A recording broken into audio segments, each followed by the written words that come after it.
지금 이 시간에는 하나님의 말씀을 보겠습니다.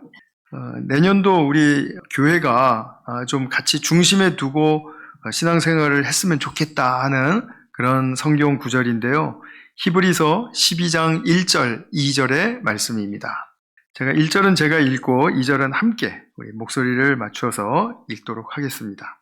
그러므로 이렇게 구름대와 같이 수많은 증인이 우리를 둘러싸고 있으니 우리도 갖가지 무거운 짐과 얽매는 죄를 벗어버리고 우리 앞에 놓인 다름질을 참으면서 달려갑시다. 함께 믿음의 창시자요 완성자이신 예수를 바라봅시다. 그는 자기 앞에 놓여있는 기쁨을 내다보고서 부끄러움을 마음에 두지 않으시고 십자가를 참으셨습니다. 그리하여 그는 하나님의 보좌 오른쪽에 앉으셨습니다. 아멘. 제가 말씀 위해서 잠깐 기도하고 그리고 말씀드리도록 하겠습니다. 사랑하는 아버지 하나님, 우리가 내년을 생각할 때 또 주님께 의탁하고 또 의지하는 그런 마음이 너무나도 크게 주님께 올려드리고 싶은 생각이 있습니다.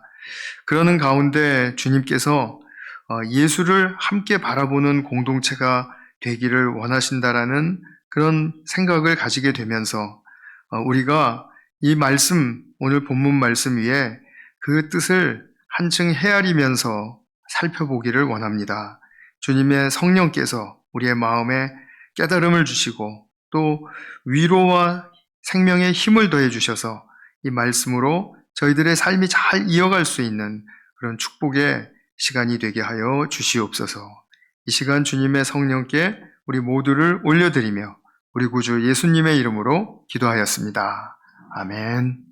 저도 그렇고 아마 성도님들도 그러실 거고요. 올 한 해 생각하면 정말 여러 가지 일도 많고 그리고 어려움도 또 탈도 많았다라는 그런 기억들이 다 떠오르실 것 같습니다. 그러면서 이제 마지막 또 순간을 맞아서 내가 올 한 해를 어떻게 살아왔지? 하고 평가를 하시는 그런 또 시간이 될 수도 있을 것 같아요. 혹시 너무 아프고 또 힘들었던 경험이 있었을지라도 너무 부정적인 그런 감정과 또 자기의 그 세계로 빠져들지 않으시기를 제가 권면드리고 싶습니다. 사실 아프고 힘든 것은 결국 내 미래의 유익을 위해서 징검다리가 될 수 있습니다. 이것이 바로 하나님의 섭리의 역사이죠. 우리는 잘 알지 못하지만 어떤 나쁜 일들이라도 그것을 좋은 일로 전환시키시는 능력이 하나님께는 있다. 그것이 바로 하나님의 선하심의 능력이다. 이것을 우리가 믿고 있기 때문에 우리의 지나왔던 그런 아픈 과거, 기억들 모두 주님께서 선용하셔서 정말 미래에 우리의 유익을 위해서 잘 사용해 주시리라고 그렇게 믿는 것이 하나님의 섭리를 믿는 믿음이라고 말을 할 수가 있을 것 같습니다. 조개가 진주를 만들어내는 과정을 다 잘 아시잖아요. 어떤 작은 모래알이나 아니면 이물질이 이제 조개 안으로 파고 들어가면 그 침투하는 그 순간부터 이제 조개는 그 진주를 만들어내는 일을 시작하는데 자기는 그것이 아파서 하는 일입니다. 우리가 눈에 작은 티가 들어가도 이거 빨리 빼내야 되겠다라는 생각이 절실해지지 않습니까? 아마 조개도 그럴 것 같아요. 그러니까 이물질이 들어와서 이게 너무 답답하고 막 너무 힘든 거예요. 그래서 조개는 그 자기 자체 내에서 그 나크르라는 그 분비액을 이렇게 분비를 해서 그 이물질을 감싼다고 합니다. 근데 이거를 계속해서 몇 달 또는 1, 2년까지 계속 이렇게 감싸서 층층이 감싸서 광택의 속성이 있는 이 나크르라는 물질이 계속 이렇게 뭉쳐져서 진주를 만든다고 하는 것이거든요. 근데 그 나크르를 분비하는 그 과정 속에서 조개는 내가 이런 아름다운 진주를 만들어낼 것이라고는 아마 꿈에도 생각을 못하겠죠. 또 우리도 그런 것 같아요. 우리도 아플 때는 거기에 너무 힘드니까 거기에 이제 빠져들고 생각이 완전히 이렇게 함몰이 되죠. 그러나 우리가 그런 과정을 그래도 버티고 그리고 어떤 희망을 가질 수 있다면 더 좋고, 그런 가운데 시간이 지나가면 그것이 어느샌가 진주보다 더 귀한 것이 형성될 수 있다, 만들어질 수 있다. 이런 것이 우리에게는 참 하나님의 은혜를 입은 사람으로서 마땅히 할 수 있는 생각이라고 저는 그렇게 믿습니다.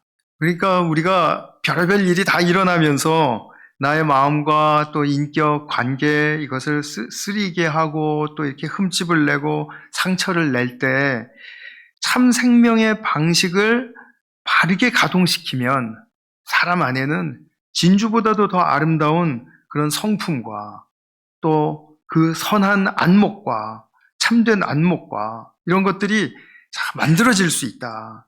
바로 그런 것을 우리는 바라게 되죠. 이것을 바로 성화한다라고 이야기를 할 수 있고요. 성숙해진다라고도 말할 수 있고 또 성장한다라고도 말을 할 수가 있습니다. 우리에게는 이 내면의 성장이 무척 중요한 것이죠. 근데 이 과정을 거치는 것은 상당한 시간이 필요할 수 있다는 겁니다. 그렇기 때문에 그 시간을 잘 인내하는 그런 우리의 그 성품이 요구가 된다라는 것을 우리는 꼭 기억을 했으면 좋겠습니다. 그러면 여기서 우리가 두 가지 중요한 질문을 할 수가 있습니다. 도대체 참 생명의 바른 방식이 뭐길래 내 안에 진주보다 더 아름다운 성품과 안목을 만들어낼 수 있는 것인가에 관한 것이죠. 참 생명의 바른 방식 택해야 되는데요. 그것을 또 발견하고 그걸 취해야 되는데 그것은 도대체 무엇이고 그걸 어떻게 활용할 수 있을 것인가? 좀 그런 문제죠. 두 번째로는 아니 성장 안 하면 안 되나? 나 그냥 오늘 좀 내 모습 이대로도 그래도 세상 사람들 하면 평균 정도는 되는 것 같은데 아마 그 이상이라고 생각하실 수도 있겠죠. 그런데 굳이 또 성품과 안목의 성장이 있어야 되고 또 세계관의 확장이 있어야 되고 이런 우리 말들을 많이 한단 말이죠. 그것은 왜 중요한가? 그것이 왜 중요하길래 그토록 이것을 강조하는가? 그런 질문이 우리에게 주어질 수 있습니다. 내년도를 기대하는 가운데 이제 개인적이고 공동체적인 그런 우리가 영적인 여정을 함께 걸어갈 텐데 참으로 이건 중요한 질문이거든요. 그래서 한 해를 돌아보고 또 새해를 맞는 지금 이 시점에서 우리가 이 두 가지 질문을 가지고 한번 좀 살펴보도록 하겠습니다. 먼저 우리에게는 불가피하게 닥치는 그 상처와 어려운 아픔 이런 것들이 있기 때문에 그것을 대처하는 도대체 방식이 뭔가? 조개가 이물질을 대처하듯이 우리는 그것을 대처하는 방식이 무엇인가? 그것은 우리가 좀 뿌리부터 좀 잘 살펴야 됩니다. 그 뿌리는 무엇이냐면 우리는 이런 상처와 아픔을 대처하는 존재들로서 우리의 뿌리는 하나님이 우리를 지으실 때 하나님의 형상으로 지으신 존재라는 것을 잊어서는 안 된다는 것입니다. 창세기 1장 26절에 보면 우리가 우리의 형상을 따라서 우리의 모양대로 사람을 만들자. 많은 학자들이 삼위일체의 하나님들께서 우리라고 표현을 하셨을 것이다. 이렇게 말을 하죠. 좋습니다. 하나님의 형상을 따라서 하나님의 모양대로 사람을 만들자. 하나님은 보이시지 않는 분인데 우리는 이렇게 보이도록 지어주셨으니까 이 세상에 있는 많은 피조물들이 사람을 이렇게 보면 사람을 보니까 하나님이 어떤 분인지 알겠네? 이제 이런 그런 그 공감을 가질 수 있도록 이해를 가질 수 있도록 사람을 지으셨다라는 겁니다. 사람이 제일 본질적인 특징이죠. 많은 사람들이 인간이란 무엇인가에 대해서 너무나 다양한 말들을 할 수가 있습니다. 그렇죠? 그러나 성경은 창세기 1장부터 너무나도 선명하게 사람은 하나님의 형상이다. 이런 말을 합니다. 사람이 하나님과 유사한 모습으로 닮은 꼴로 지어졌다. 이런 말도 될 수 있는 거죠. 그렇기 때문에 사람이라는 존재 안에는 하나님의 생명의 속성을 담을 수 있는 그것과 주파수를 맞추어서 함께 이렇게 뭔가 역동적으로 조화를 이루며 무언가를 생성해내며 나갈 수 있는 그런 존재가 바로 인간이다라는 것을 우리로 하여금 생각하게 합니다. 하나님의 생명, 그러면 요한복음에서는 영생이라고 했고요. 또 물론 사도 바울도 영생이라는 말을 또 쓰기도 했죠. 그러니까 우리 영생을 취하라라고 사도 바울 이야기합니다. 그 말은 결국 하나님의 생명을 취하라. 즉 하나님의 생명 안에 있는 많은 선하고 참되고 아름다운 것들을 취하라. 이런 말씀이죠. 그러면 하나님의 그 선하고 아름다운 그 성품이 무엇입니까? 생명이 무엇입니까? 사랑으로 나타나고 긍휼로 나타나고 자비, 용서, 인내, 또 더 나아가서 뭐 절제, 또 친절, 양선 등등 많은 하나님께 속한 정말 그 진선미에 해당하는 성품들이 있으시죠. 그것을 우리가 담아낼 수 있는 존재라는 겁니다. 그래서 하나님의 성품과 인간의 성품은 이 수준 차이가 너무 있어서 그렇지 그 본질적으로 그 성품을 공유할 수 있는 것은 우리 인간의 정말 그야말로 큰 특권이라고 말을 할 수밖에 없습니다. 근데 이런 속성을 하나님의 생명을 우리 안에 담을 때 그것이 이렇게 나타나는 특징이 있습니다. 첫 번째 특징은 뭐냐면 성장한다라는 것입니다. 생명은 절대로 멈추지 않죠.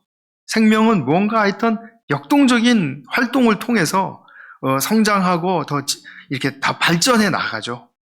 그런 것이죠. 사랑을 생각해 보세요. 사랑. 네 개의 사랑이 있습니다. 근데 사랑도 또 더 성숙해져야 합니다. 신혼 때의 사랑이 노년에 가서 사랑을 비교해서 볼 때 훨씬 더 원숙하고 순수한 사랑으로 변화되어 있어야 됩니다. 신혼 때 사랑이 더 순수할 거라고 생각이 드시죠? 저는 그런 거 안 믿습니다. 나이가 들수록 뒤에서 제가 조금 더 말씀드리겠지만 사람은 더 순수해지고 그렇게 돼야 되거든요. 그렇기 때문에 사랑도 자라야 합니다. 10대 느끼고 또 해보려고 했던 그 사랑의 수준으로 30대, 40대 그때 가서 사랑을 하려고 한다면 그 모습이 어떻게 보일까요? 좀 유치하게 보이겠죠? 그래도 안 하는 것보단 나으니까 다행이다 싶을 수 있겠습니다만 그렇지 않습니까? 나이가 40이 됐는데 10대 때 그 사랑의 수준이다. 그러면 그렇죠. 사랑도 그렇고 자비도 그렇고 인내도 그렇고 나의 모든 행동에 관한 그 성향이나 이런 것들이 다 그렇습니다. 그리고 가치관도 우리는 어떻게 보면 성장해야 하는 것이고요. 그리고 우리의 모든 취향이나 이런 것들도 다 어떤 성숙한 모습으로 발전해 나가야 된다는 거죠. 이것이 하나님의 생명이 내 안에, 인간된 내 안에 담길 때 드러나야 하는 특징이다. 이런 말씀입니다. 그래서 성경은 이것을 굉장히 중요하게 생각하고 우리에게 가르침을 많이 주고 있죠. 또 하나님의 생명이 내 안에 담길 때 일어나는 특징 두 번째 것은 이 생명을 위협하는 그런 요소들로부터 잘 방어하는 시스템을 갖추게 해준다라는 거죠. 꼭 저기 무슨 기계공학 얘기하는 것 같죠? 그런데 그런 게 아니고요. 이게 우리의 이 영적인 세계 속에서도 분명히 그럴 수 있습니다. 우리 몸에 독감 바이러스가 침투했습니다. 그래서 이놈이 막 증식을 해요. 그러면 우리 몸은 그냥 가만히 있지 않죠? 바로 방어태세로 들어가죠. 그리고 비상을 걸어서 이 바이러스를 약화시키고 또 제거하기 위해서 많은 면역세포들을 생성하고 보내주어서 싸우게 하죠.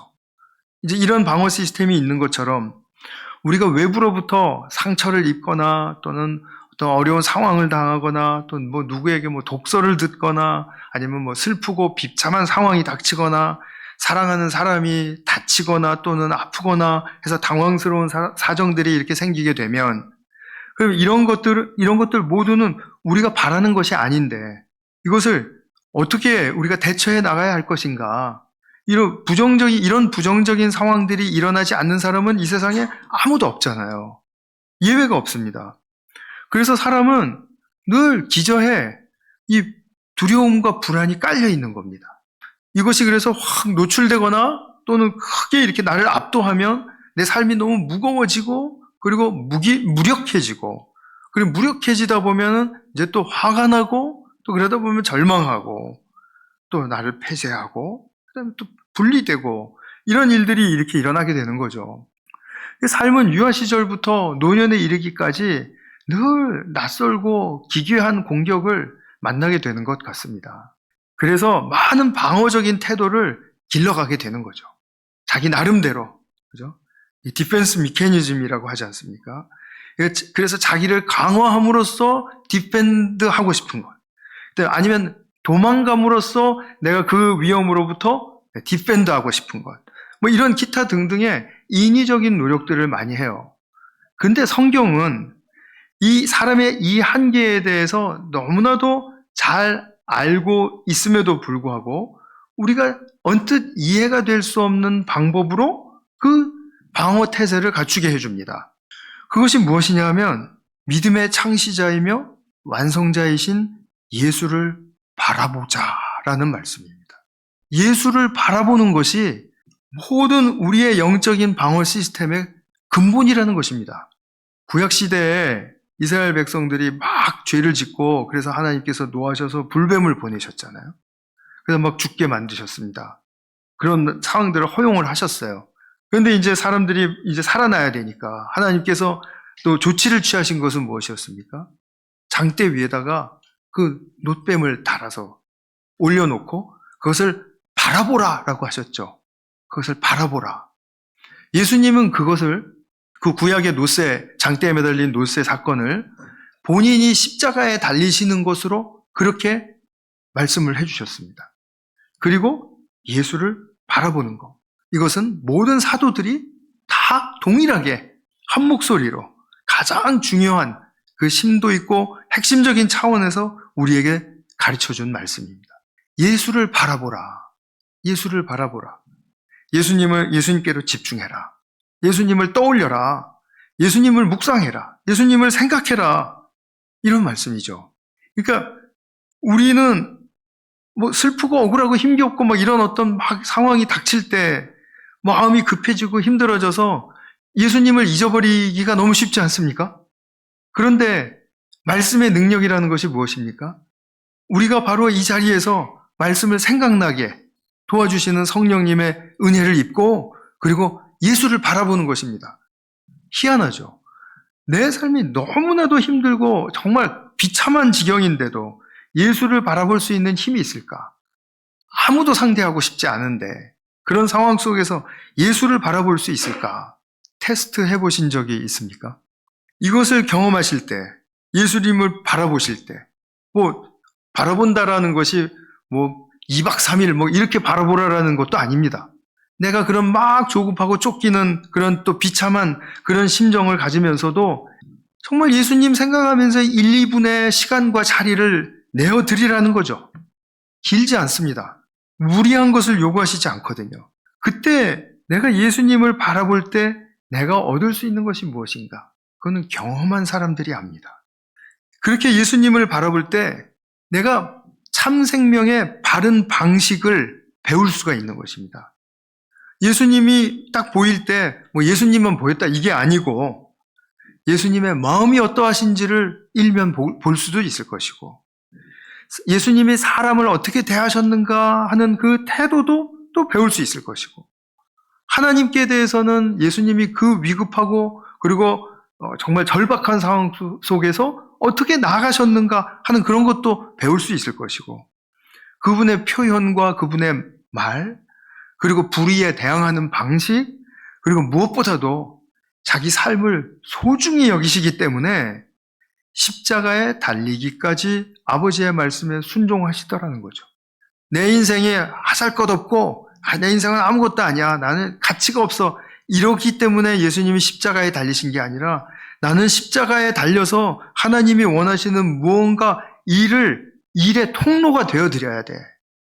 유일한 통로가 되어드리는 이 중차대한 순간에 나는 죽음을 불사해야 해 하는 그런 예수님의 역설적인 그런 진리의 태도 이것이 우리 눈에 이렇게 보이게 되고 마음으로 깨닫게 되고 그리고 생각으로 결단하게 되고 그래서 예수님을 보는 우리들은 바라보는 것에서 마치는 게 아니라 우리의 인격과 우리의 생각 깊은 곳으로까지 뭔가 엄청난 힘이, 영적인 생명의 힘이 우리를 이렇게 잘 은혜롭게 이렇게 압도해 주실 수 있는 그런 바로 중요한 경험을 우리는 할 수 있다는 겁니다.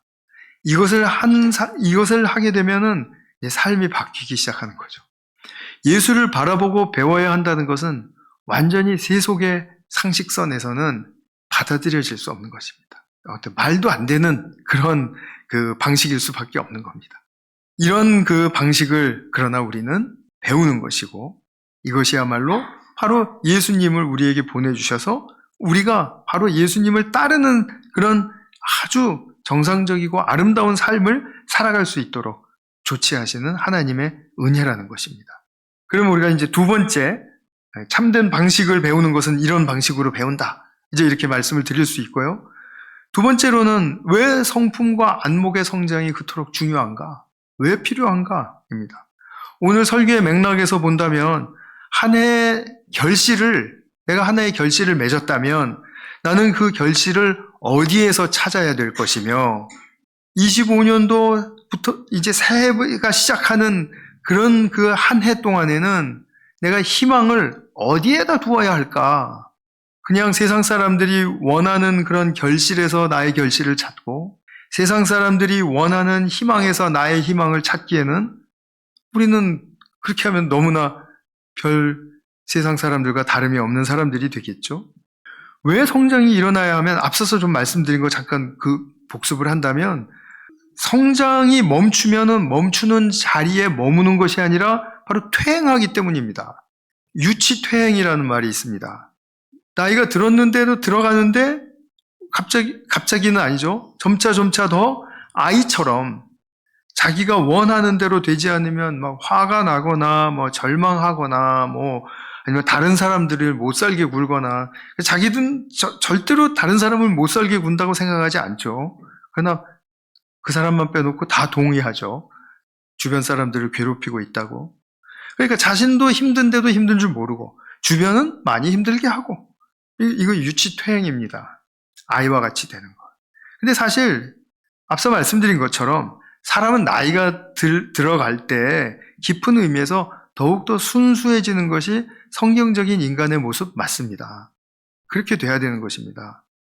세속에 꾀가 있고 술수가 있고 그것으로 나를 막 공격을 하고 내가 빈번히 당한다고 하더라도 나도 저를 똑같이 대응해줘야지 눈에는 눈, 이에는 이 이게 또 율법도 인용하면서 그렇게 하면서 이렇게 대응을 한다 그러면 나는 그와 다를 게 뭐가 있겠습니까?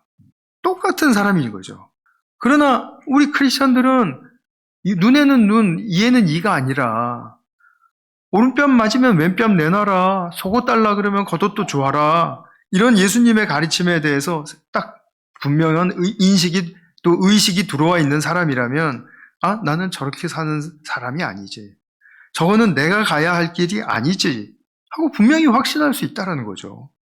그것이 바로 정상적인 크리스찬의 삶이고 우리를 더욱더 순수하고 또 정직하고 아름답게 만드는 길입니다. 이것을 하나님은 우리에게 원하시는 거죠.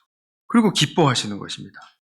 그런데 이 퇴행이 무서운 거긴 하지만 이것만이 성장해야 하는 이유는 아닙니다. 이 퇴행을 피하려고 하는 것은 아닙니다. 사실 우리는 사람이 얼마나 크고 위대하게 지어졌는지를 감을 잡기가 쉽지가 않습니다.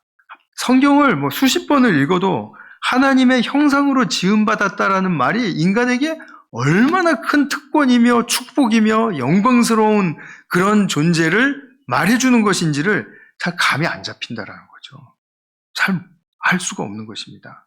그래서 우리가 성장해야 하는 이유는 인간이 하나님의 형상이라는 이 큰 그릇 속에 하늘의 유산을 가득 담아야 할 존재이기 때문에 그렇습니다.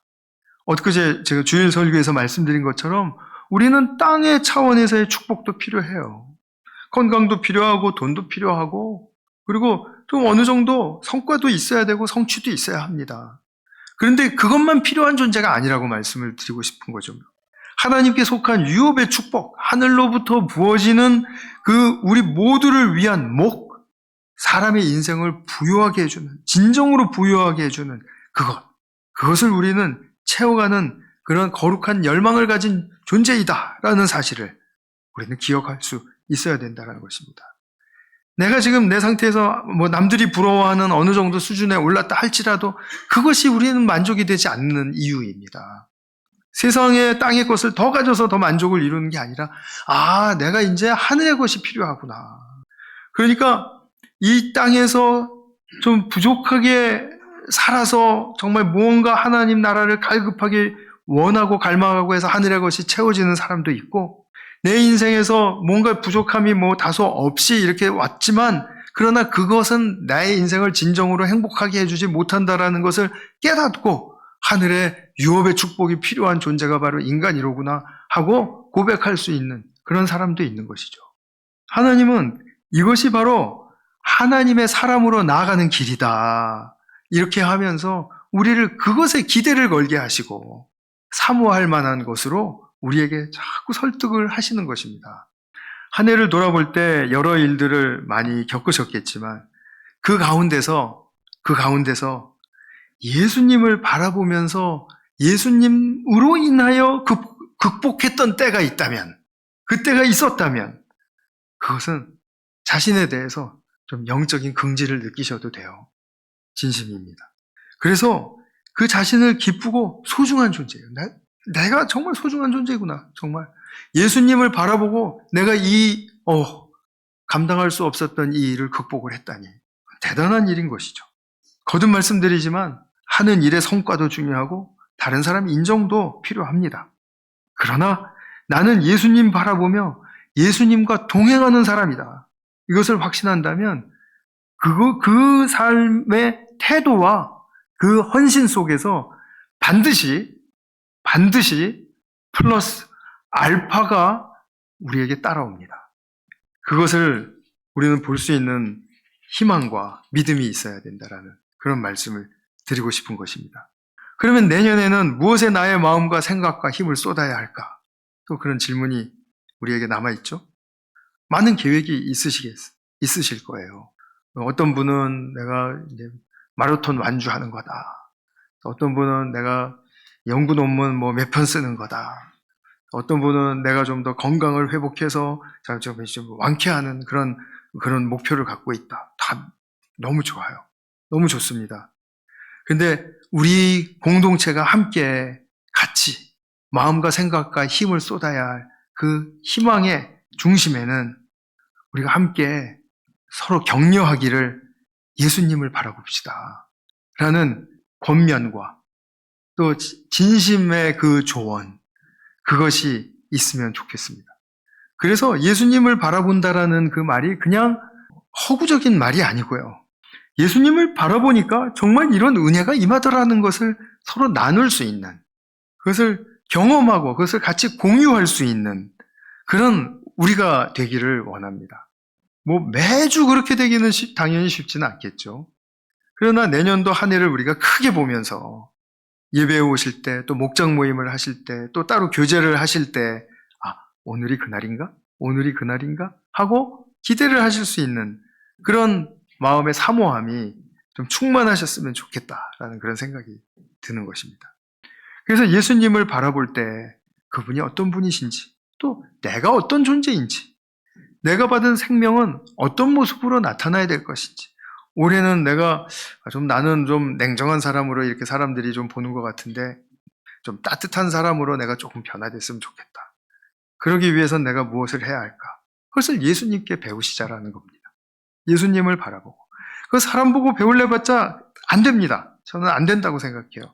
예수님을 바라보고 내게 부족한 것을 예수님 안에서 발견했을 때 그렇게 치고 들어오는 그 영적인 아주 너무나도 감동스러운 힘이 있습니다. 그 힘을 경험하시는 것을 저는 권면드리고 싶은 것입니다. 그래서 어떤 것에 내가 진정으로 승리를 걸 수 있을까? 이런 부분들, 영적인 승리자가 되는 그런 길을 우리가 택할 수 있어야 되겠죠.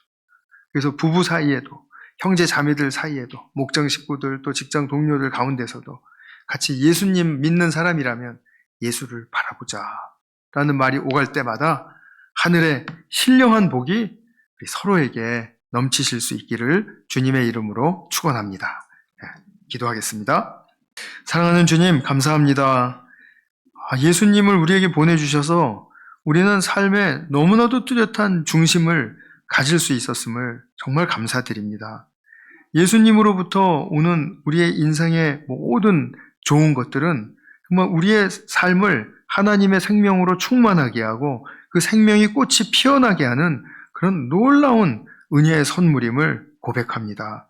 주님, 그래서 우리가 내년을 맞이하면서 정말 예수님을 바라보는 그런 그 권면과 또 서로를 향한 축복의 말들이 정말 더욱더 풍성하게 해주시고 또 그것으로 말미암아 우리 교회가 또 우리 목장이 또 우리 모든 또 교제 가운데 주님의 축복의 역사가 하늘의 유업의 축복의 역사가 풍성하여지도록 도와주시고 또 이끌어주시고 또 인도해 주시기를 간절히 소망합니다. 오늘 함께하여 주신 은혜를 감사드리며 예수님의 이름으로 기도하였습니다. 아멘.